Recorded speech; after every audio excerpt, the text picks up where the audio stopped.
Eu sou a professora Vivi, faço parte do movimento Caravana da Educação. Estou com vocês aqui hoje mais uma vez no canal do aulão do professor Toninho Vespoli para a gente conversar um pouco sobre o concurso de Itaquaquecetuba. Me contem aí, todo mundo já clicou no sininho aqui do YouTube, está inscrito no canal do professor Toninho para receber notificação das nossas próximas aulas? É bem importante que vocês façam isso, tá, gente? Para além disso, vocês vão perceber que vai ter um chat fixado aqui embaixo para vocês clicarem para fazerem parte do nosso grupo de WhatsApp. Então, as aulas aqui, elas são box, elas são curtinhas, elas trazem umas informações muito relevantes, mas que ajudam a refletir. Mas no grupo, a gente vai fazer exercício, a gente vai fazer outro tipo de conversa, aprofunda, fica mais próximo, inclusive se conhece melhor até o dia da nossa prova, tudo bem? Então, não deixem de clicar aqui ó, no sininho, que deixa você inscrito no canal do professor Toninho, mas também façam parte do nosso grupo do WhatsApp. Vai ser um prazer conversar com todos e todas, tudo bem? Gente, o tema da aula de hoje é uma delícia. É um tema que todo mundo que fez magistério, todo mundo que fez pedagogia e todo mundo que fez letras conheceu uma autora magnífica, fantástica, que discute o processo de alfabetização e letramento. Vocês sabem de quem eu estou falando? Isso, tenho certeza. Vocês vão falar hoje comigo sobre a Magda Soares. Então, gente, a Magda Soares, no concurso, ela está prevista em mais de uma obra, tanto para o concurso de educação infantil, como para o concurso do ensino fundamental. E aí, o que é importante a gente saber? Que ela traz dois conceitos que são fundamentais para a gente conseguir pensar nesse processo tão complexo da tecnologia, que é de adquirir, né, a leitura, a escrita e mundo, e descoberta de novas plataformas aí da convivência humana. O primeiro que a gente coloca aqui, ó, vou até brincar com vocês. A gente tem a alfabetização. A alfabetização, ela traduz, né? A Magda Soares, ela traduz como um processo de da gente pensar nessa tecnologia com questões básicas que a gente precisa pensar, porque o adulto muitas vezes esquece de como é difícil esse processo de apreensão do processo de leitura e de escrita. Então, ele traz primeiro, olha, a gente precisa saber algumas regras, precisa saber como pegar no lápis, precisa saber a intensidade com que você aperta esse lápis no papel, precisa, inclusive, saber também como é que você faz essa escrita, que ela tem que ser de cima para baixo, que ela parte da esquerda para a direita. Então, ela tem uma série de formas que são dadas e que você precisa iniciar esse processo. Só que o processo de alfabetização, ele fica meio no campo mecânico, que ele traz o quê? De decodificação de caracteres ou de fonemas, né? Então, é o processo de você transformar sons em letras, e essas letras em palavras, e essas palavras em escrita. Quando você coloca isso, ele fica um processo, apesar de parecer poético aqui com essa voz aveludada, mas é um processo que ele é muito mecânico, porque a gente tem historicamente aquilo, né, de a Eva viu a uva, a babá é boa, o boi bebeu. Então, o processo de alfabetização, ele traz uma forma mecânica de decodificação, certo? Tranquilo? E aí a Magda Soares, ela traz um outro conceito para a gente que é um pouco mais amplo. Ela traz aqui o conceito de letramento. O que é o letramento? O letramento é o processo de uso social dessa linguagem. Então, você vai utilizar de uma série de estrutura fonética e fonológica, de estrutura social, cultural, de estrutura psicológica, nesse processo que é imbricado, que mistura alfabetização e letramento. Precisa ter sentido. Quando a gente escreve para alguém. A gente tem a intencionalidade de alguma coisa. Então, ele não pode ser um processo cru, um processo estagnado, mas um processo de interação com a vivência e com as nossas relações com a vida e com o mundo. Então, ela segue o livro dizendo o seguinte, que é preciso que se faça uma crítica às abordagens tradicionais, porque quando você discute uma técnica mecânica de ensino, você deixa de ver o mundo. Então, muitas vezes, como essas frases que eu dei o exemplo para vocês, elas são muito separadas, elas não fazem um sentido prático, elas não têm uma aplicação. Muitas vezes, para quem aqui, inclusive, tem formação para o Fundamental 2, a gente ouve isso em outras áreas, né? Mas para que isso serve na minha vida? Mas quando a gente está discutindo aqui com os pequenos esse processo de apreensão e compreensão da escrita, é muito tranquilo, porque não tem esse tipo inicial de questionamento e a gente precisa refletir para o tipo de sociedade, o tipo de estudante que a gente está se construindo, né? E aí ela continua trazendo na obra o papel da linguagem na alfabetização e do letramento. Então, ela traz um trecho que diz o seguinte: a leitura e a escrita devem ser compreendidas como uma prática social que envolve o uso de diferentes formas da linguagem e que são orientadas por objetivos específicos. Vem aqui um pouquinho, vereador. Ó, desde que eu fiquei com Covid, o Toninho nunca mais ficou perto de mim. Que é isso, gente? Eu já estou um senhor de idade. Já, Pois aí. já... Boa aula para vocês. Aproveitem bastante que vocês vão passar, hein? Obrigada, Toninho. Então, aqui, continuando.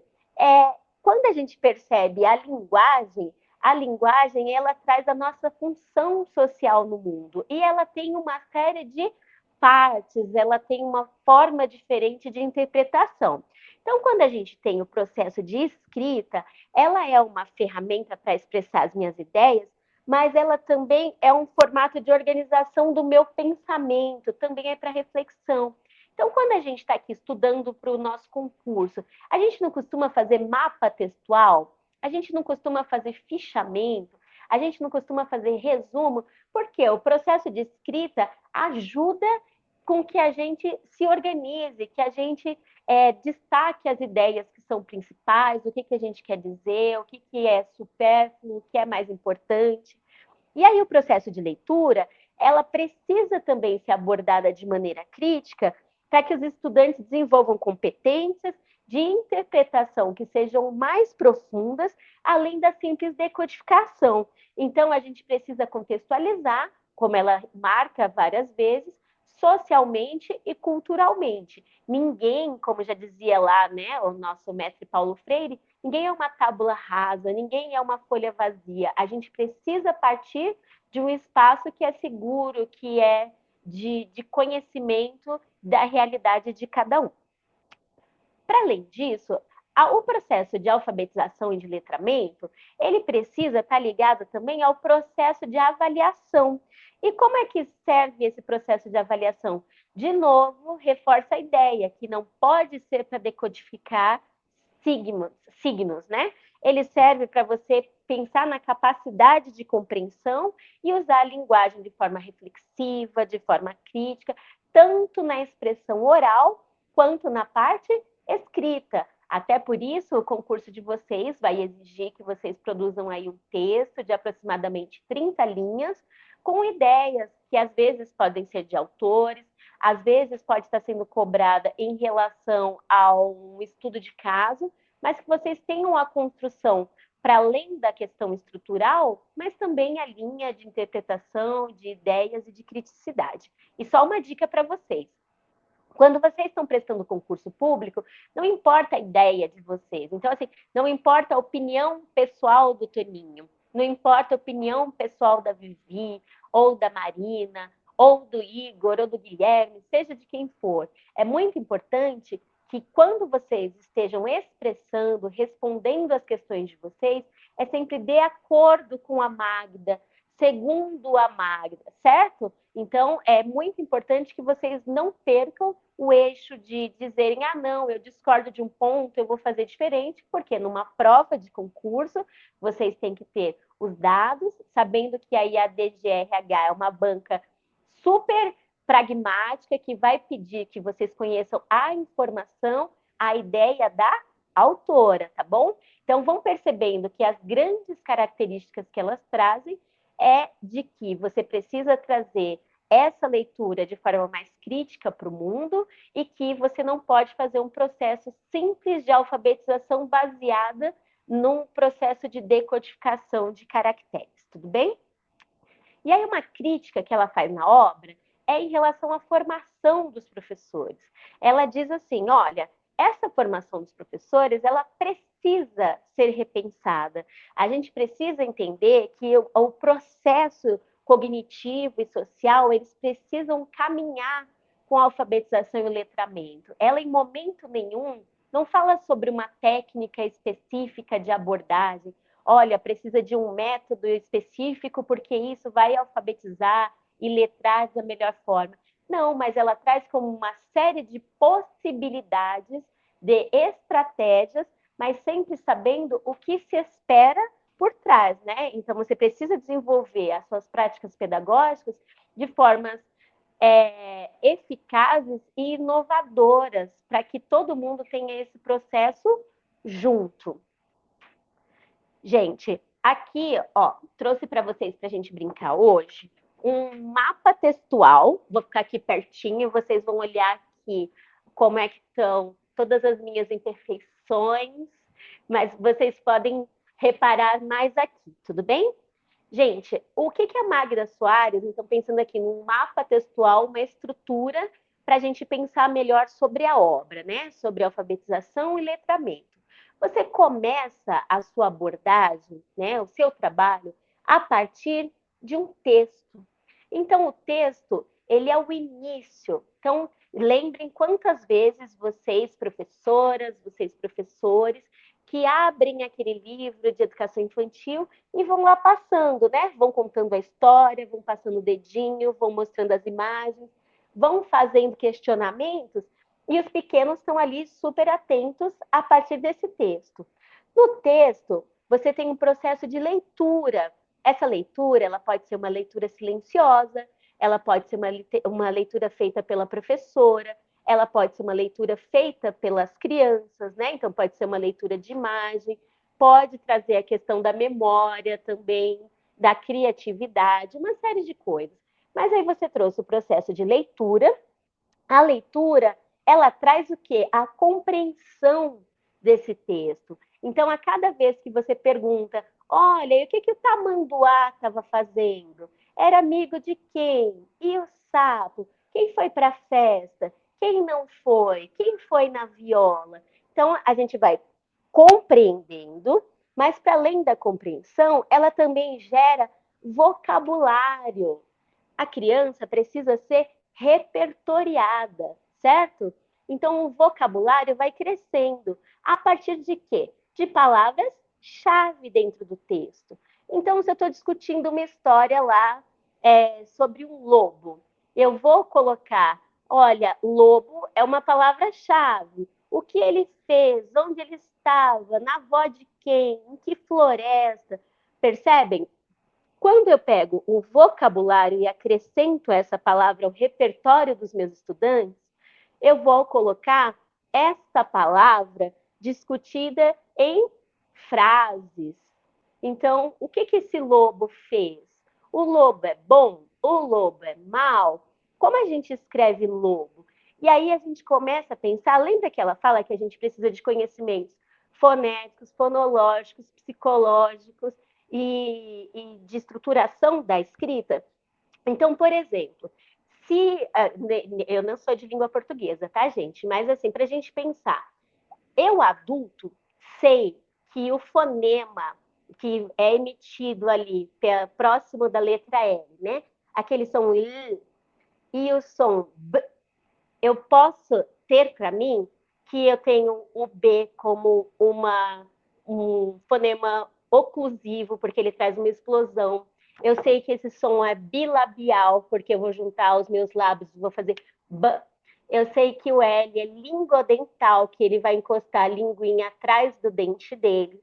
E aí, quando eu falo, olha, com qual letra eu escrevo?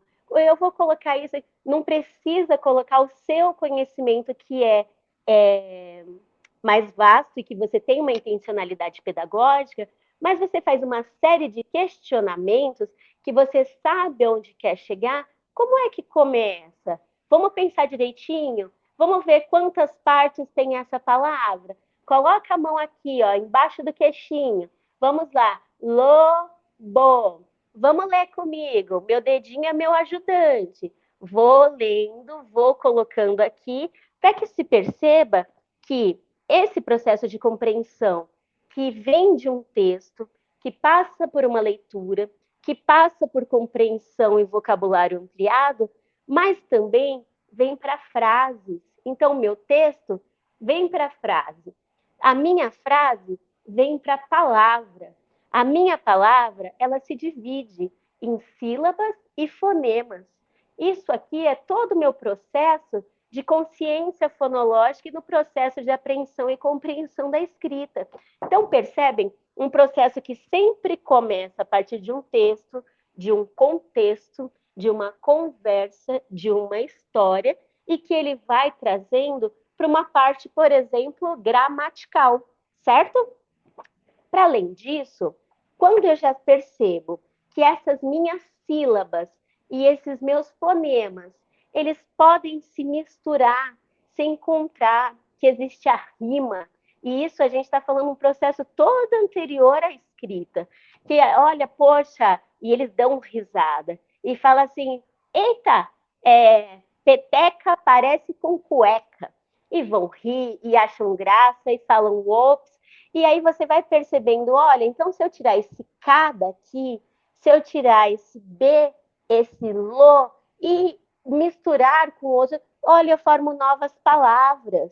E aí, se eu formo novas palavras, eu consigo formar frases simples e eu consigo formar os meus próprios textos. Então, eu não vou discutir mais o lobo da vovó, mas eu vou discutir o lobo que assistiu o jogo comigo, mas eu vou assistir o lobo que assusta o meu pai. Eu vou criar, né, estratégias para que esse processo de construção ele seja sempre de apreensão e compreensão, mas que seja de leitura que envolva o mundo, que envolva a realidade.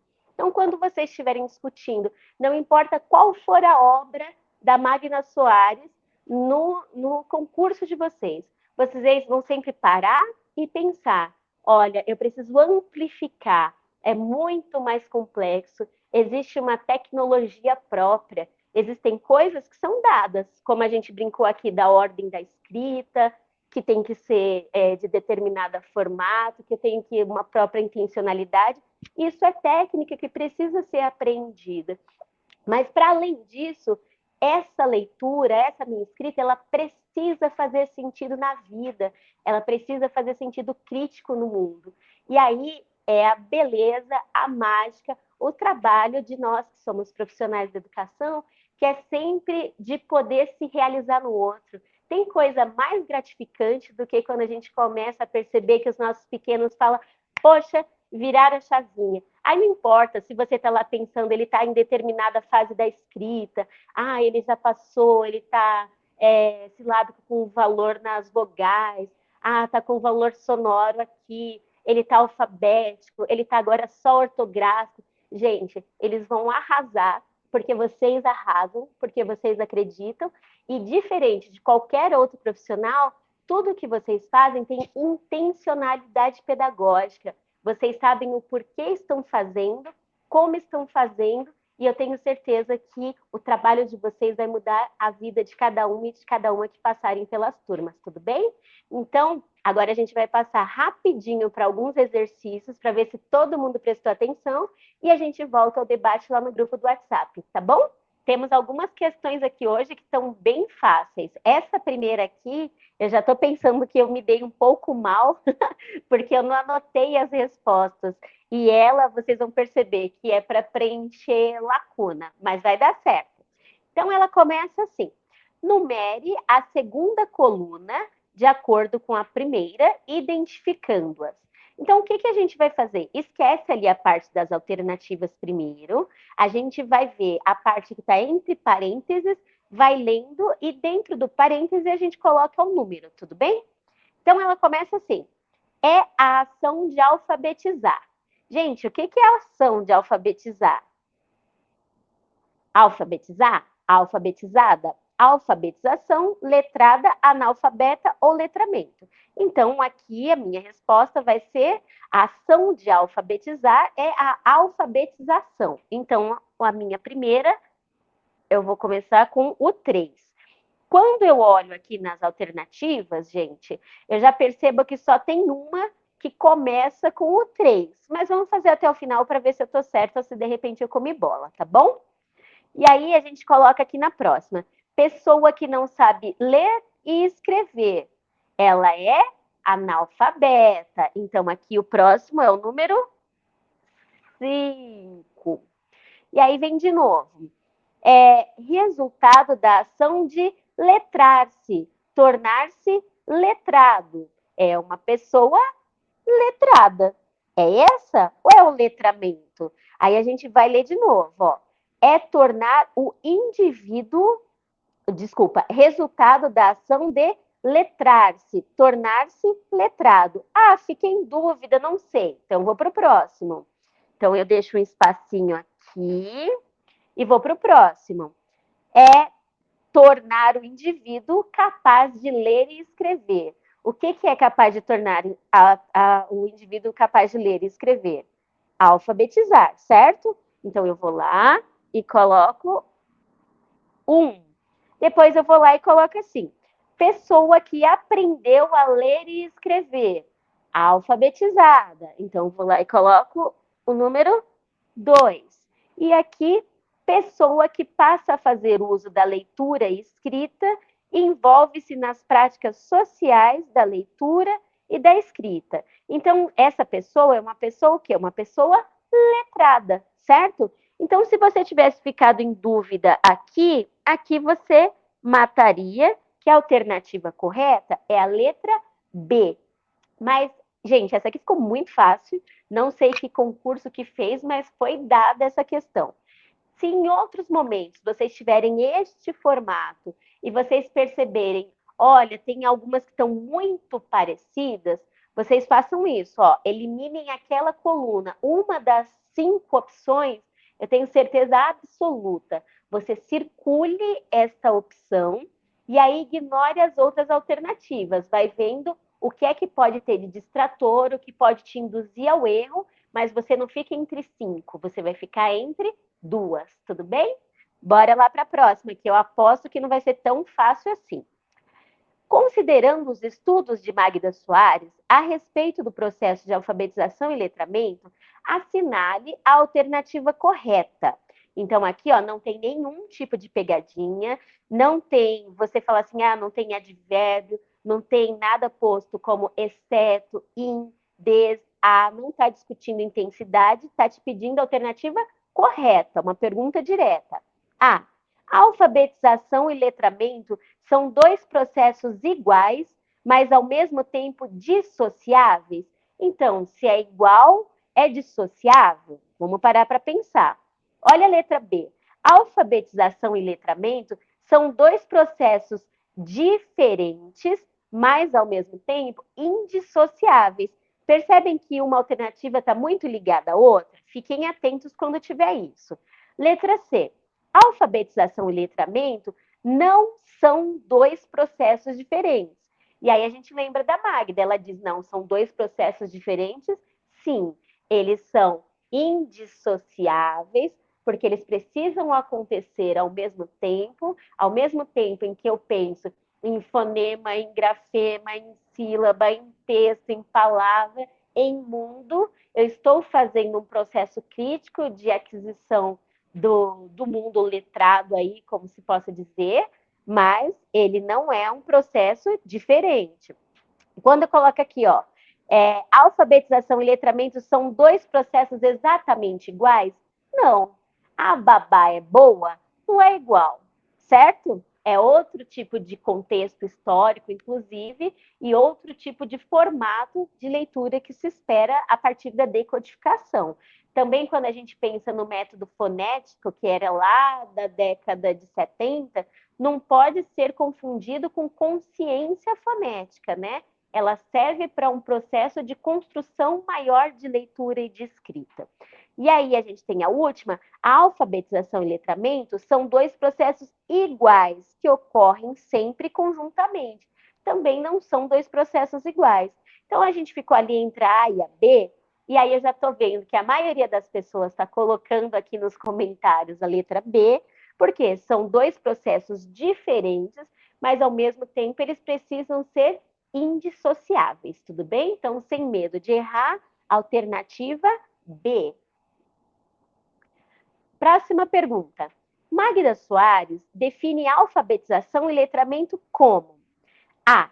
Alfabetização é um processo de aquisição do sistema de escrita, das convenções da escrita, do código da escrita, e o letramento é o processo de desenvolvimento das práticas sociais de leitura e de escrita.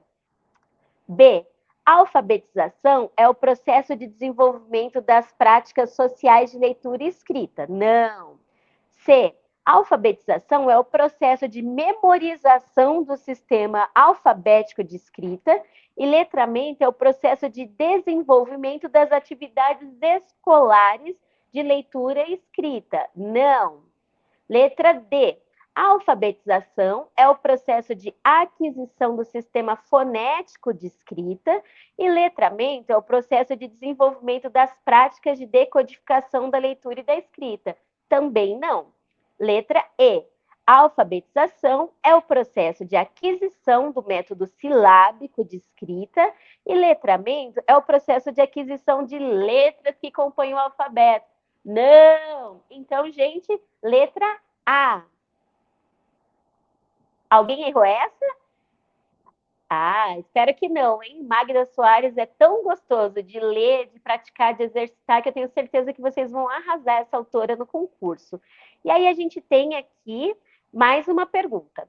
Para a autora Magda Soares, está mais do que na hora do Brasil superar o problema básico da nossa educação. As crianças não estão aprendendo a ler e a escrever como deveriam. Portanto, para a autora, é preciso alfaletrar. Isso significa A. Que o currículo escolar deve priorizar apenas o processo de alfabetização? Não. Que escola precisa substituir os métodos tradicionais pelo novo método globalizador? Ah, fica em dúvida, não sei. Então, eu posso deixar anotadinho no cantinho da minha prova a letra B aqui, certo? Letra C. Que a ação educativa precisa priorizar o domínio apenas da escrita? Não. Que a ação educativa precisa desconsiderar a alfabetização e priorizar somente a prática de letramento escolar? Se eu acertei a questão anterior, que estou dizendo que é indissociável o processo de alfabetização e de letramento, aqui eu posso dizer que eu posso deixar um deles de lado e focar apenas no outro? Também não. E aí, que a ação educativa precisa considerar um processo de aprendizagem simultâneo do sistema alfabético de escrita e do seu uso para a leitura e a produção de texto. Qual que é a resposta certa nessa? Sem medo de errar, letra E. Então, pessoal, é muito importante para a gente pensar que, para vocês ficarem tranquilos, a prova de vocês sempre vai associar os autores às ideias dele, mas sempre ao contexto que você já conhece de legislação, ao contexto de concepção de educação que a gente tem. Então, dá para fazer, dá para ir tranquilo, faltam poucos dias para o concurso, a prova já vai ser no dia 23. Leia lá resumão, assista essa aula uma, duas, três vezes, quantas vezes você precisar. Se você tiver dicas, se tiver sugestão, observações, podem colocar aqui nos comentários. A gente vai olhar aqui no YouTube, a gente vai olhar lá no Instagram e a gente também está à disposição no grupo. Aproveitem agora, gente, tirem dúvidas, errem. Esse é o momento de errar. Não pode errar no dia da prova, não esqueçam. Quem faz o aulão do Toninho, passa. Beijo, gente. Até a próxima aula. Tchau, tchau.